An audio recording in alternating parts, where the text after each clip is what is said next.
Today, I want to share the one shift that makes smoking cessation sessions more effective and less stressful. I've got 3 pages to get through here. I want to tackle this quickly with you. We're going to be talking about awareness shifting questions, specifically one of my favorite ones, which is how do I respond to my client? And understand this fully, I want to take a step back so that you have the appropriate context to be able to apply this in your sessions right away. So as we take a step back here, understand that one way to approach change work, coaching, hypnosis, etc., is to ask, how do I get my clients to respond to me? And within the context of hypnosis, that might be my technique, my induction, and my suggestion. And I think this is an incredibly valuable question to ask, especially as you're learning more and more about understanding the principles and techniques of hypnosis. However, if you're getting stuck in sessions, this is just one side of the equation. There's another incredibly powerful way to shift your awareness to where things like resistance can be just an opportunity to help that client transform. And one way to shift your awareness is by asking, well, how do I respond to my client instead of asking, how do I get them to respond to me differently? So this question lies at the heart of client-centered hypnosis, especially in smoking cessation. It shifts the focus away from controlling a client's behavior towards creating a therapeutic space where you adapt and respond to the client's experience in real time. And this helps them also adapt to the challenges they're facing as they free themselves from smoking forever. And this distinction is incredibly powerful, right? It empowers you with the flexibility to handle difficult situations more effectively, turns challenges like resistance or doubt into opportunities for transformation, and it magnifies the hypnotic effect because your response becomes directly tailored to your client's needs. Understand, this is one of my favorite messages I get from students that might like to focus a little bit more on regression or different series of techniques that they learned in other protocols.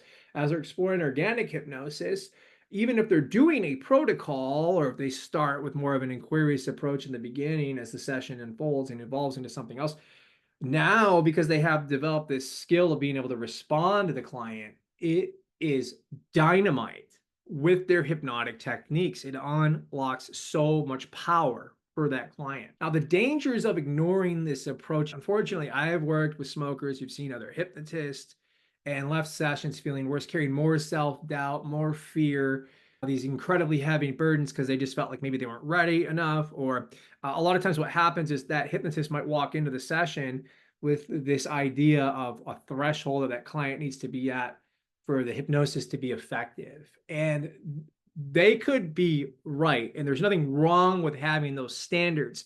However, if you don't have the ability to shift the way you're working with that person, that resistance might just be a little bit of fear of self-doubt. And I got to say, I think that's completely natural, right? And I'm going to give you an example of this as we go down. Here's what I heard from other clients that eventually hired me as their hypnotherapist and they became a non-smoker. Hypnotists have said to them, there's no hope for me because the hypnotist said my anxiety is too high for me to quit smoking.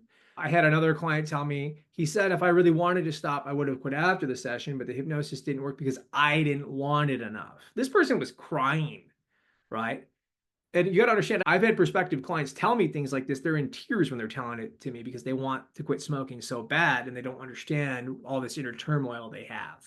Fortunately, I'll show you how to shift your awareness so that you can start to navigate that more effectively. When we don't respond to our clients' deeper struggles like fear, doubt, lack of belief, unfortunately, what we can do is unintentionally magnify the power of what we might be referring to as resistance. When we shift our awareness through asking, how do I respond to my client? This unlocks the client-led approach and allows us to confront these fears head on. Now, notice I have reframing and empowering your clients to succeed in ways they never thought possible. When I say reframing, we're not taking their scenario and trying to put a positive spin on it in some way. We're creating the space for that client to do that naturally. They will knock this out of the park. Here's an example from a session I had last week. I had a client say, oh, I don't even know what it would be like to stop smoking. I've been doing it since I was 9 years old. So now, when you first hear that, it may sound like a barrier, but in no way is that sufficient evidence that they can't stop smoking. There is no sufficient evidence that they can't stop smoking. You have to keep that in mind when you're working with clients and they get stuck. Well, the question became, how do I respond to my client in this scenario? And I said, of course, you don't know what it would be like to be a non-smoker. You've been smoking since you were 9. But tell me, how is that really stopping you from quitting smoking permanently? And we just paused and sat in the pocket there with them. So one of the key words in that sentence is really, and I'm using it honorifically, and I'm really emphasizing that word. And it's not about a language pattern or anything like that. It's more helping that client clarify their own thinking. I want them to have a moment to reflect on this, and who knows what might come up after this. It doesn't really matter.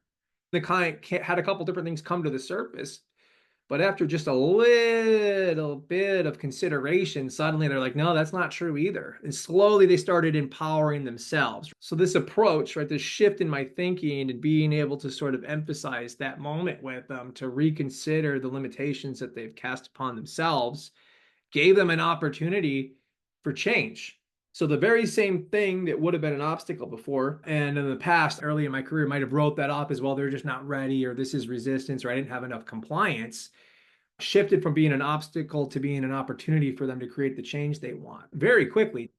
And this underscores a major principle that the truth is the path to freedom. So the truth is, no matter what a client says about their situation, or if they have a lack of belief, they have a bunch of fear, resistance, or doubt, they still can stop smoking. They can stop smoking with all of those things.